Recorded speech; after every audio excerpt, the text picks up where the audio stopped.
So a little while back, we shot out a thing on social media that said, ask me some questions and I'll do my best to give you guys some answers. So you guys hit me with a pile of questions.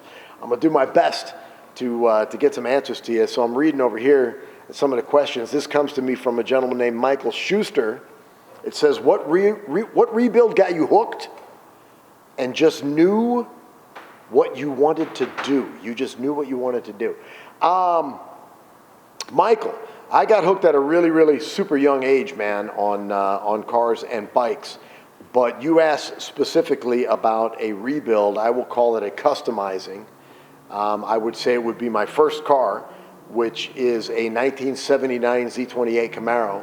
And at 17 years old, I decided to completely take the car apart and customize it from front to back, like a street-style Can-Am race car. And I still own her. And actually, she's sitting on a rack right over here, the white Z28 up there. And it's time to be restored. It's been sitting for years. But you asked the first one that got me hooked on rebuilding a car and that I knew exactly what I wanted to do with it. That's it right there, and I still have it. 79 Z28 Camaro. Let's do another question. All right, this comes from Robin Hutchins. Here's a question. Out of all the cars you've restored and redefined, which one in particular stood out from the rest? I get asked a question similar to this as to a vehicle that we have restored and redone that means a lot to me, Robin. So I'm gonna give you an answer that I think I know right off the top of my head, and that would be Barry White's Stutz 4-port. The Stutz is a custom car that is an American chassis car and Italian bodied. And the Stutz has been around for an awfully long time, but the version I'm talking about is that American-Italian combination. They started off life as the Stutz Blackhawks, which Elvis had 6 of them, and Sinatra had one, Sammy Davis had one, Robert Goulet had one. It's a whole list of celebrities that had one. But Barry White had one that was referred to the Stutz 4-port, which was the 4-door version. And years after Barry had passed and the car had gone from person to person to person and kind of semi-been lost, his widow, Glodine, who is a good friend of mine, she contacted me about wishing she could find that car and get it back. And as fate would have it, I did some hunting and found Barry's car and bought it back and restored it for the family and got it back in their hands. And so that was a really, really significant car that I would say was a really significant rebuild, restoration for me. So let's go on to the next question here. Lita, this is from Lita Engel. What was the very first car that your company restored? Lita, I have no idea. We have done so many cars in the past 20 years that I'm trying to think what would be the very first car that our company restored. You know, our company started off life as, Counts Kustoms started off life mainly as building choppers, custom choppers. And so we had done a lot of custom choppers. And maybe the first car that Counts Kustoms may have 100% restored actually may have been my father's 66 Mustang GT 350. I'll go with that, Lita. All right, let's see what the next one is here. Brian Rozanski. 2-part question. Getting greedy, Brian. All right, here we go. 2-part question. What was the hardest car you ever sold or parted with? And do you keep tabs on the cars you've sold? I think the hardest car that I ever sold or parted with, Brian, would have to be my boat tail Riviera that I sold. It's been a couple of years now, I think, ago. And the car went to a gentleman in Maryland. And I haven't spoken to him in a while, really nice guy. But I do keep tabs on some of the cars that I've sold, and certain people that I've sold them to have said things along the lines of, if you ever want to get rid of it, call me. I just might want to buy it back. So yes, I would say the boat tail riv, and yes, I do semi-keep tabs on them. Matthew Jason Bowley. Danny, what is your most powerful vehicle, and why did you choose to have it in your collection? Wow, that's a tough question. Powerful vehicle. Matthew, I've got probably close to 100 cars in my collection. So to think of what the most powerful one might be is a really tough question. So I'm going to give you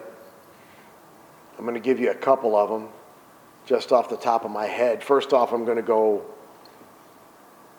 old street rod. I've got a 32 Ford Roadster that it is the 32 Ford that was used for the Mattel Hot Wheels collection way back in the 70s. Car's been a hot rod since 1949 and then gone through different configurations through the years. The configuration that it's in now, that I've kept it and preserved it in, is the way it was when Hot Wheels picked it up for their Hot Wheels collection, actually flamed by Von Dutch himself. The car was completed in the 70s, and I've held on to it. I acquired the car in probably, I think, 83 or 84, and I've held on to it ever since. It's a stinker. It weighs about 1,800 pounds, and like I said, is pushing close to 650 horse. It's an absolute blast. Matthew, also, I've got off the top of my head, I've got a 1983 Lamborghini Countach 5000S Super Quattro. And the Super Quattros are really rare. They're a European version. There's only, like, I believe, 16 of them known in the United States. There's some more in Europe. Quite a collector vehicle. It's a all-aluminum 4-cam V12, 6 Weber downdraft carbs, F1 style exhaust. All came from Lamborghini that way. I really don't know the numbers on it, but for a car from 1983 to be able to hit speeds of 210 plus is quite an impressive vehicle. And you say, why do I choose to have them in my collection? The 32 Ford is just an extremely cool car. I love street rods, and this Roadster is just beautiful. First off, it's just so cool, and it's very historically significant, being a car that was a hot rod since 1949. It's one of the oldest known hot rods in the nation, and the fact that it was then flamed by Von Dutch makes it a really significant vehicle. Plus, it's a blast. The 83 Countach Super Quattro is just extremely rare, and as a collector, I love rare cars, but it's also just gorgeous. It's that white on white on white. It's that poster you would have seen back in the 80s on the wall. Again, it's just an amazing collector piece. So it's a great car to have, and although I rarely drive it, it is quite a ball to drive. So I hope that answers that question. Let's move on here. Michael Ray Nadeau. Danny, when assessing risk and reward, when assessing risk and reward when identifying your next project, what are some of the factors that weed out the field? Thanks. Michael, when I'm looking to do a car, if it's for a customer, that's a whole different thing. Customer brings me a car and they want something, that's up to them. They got the budget, we do it. But when it's up to me, I look for vehicles that either A, float my boat, so to speak, something that I look at and I really dig. Maybe it's something from my past, or maybe it's something that I wished I could have had from my past, and I just kind of have a personal connection with it. But as a business owner, you've got to also assess the situation from the fact that, is this vehicle something that I can put time and money in, and when it's completed, will it be worth what I put in it? And hopefully, as a business, will it be worth more?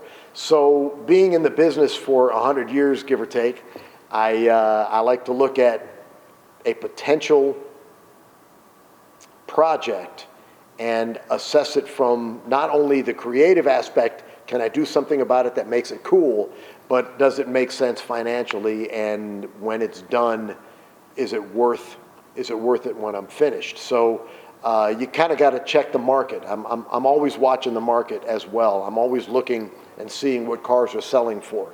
So I kind of know what's going up, and I kind of know what certain things are going for. And then when you look at a vehicle and say, I know it's going to need this, this, this, and this, you can then figure out, is it going to be worth it when it's done? It's kind of a balance, but there's a lot of factors going on in that. I hope that answers your question. Let's see, this is from Tim Lilly. How many cars does Danny have in his collection, and how many of them get out in the wind regularly? Tim, I'm going to guess I am pushing close to 100 cars personally in my collection. I was up to probably 135 at one point.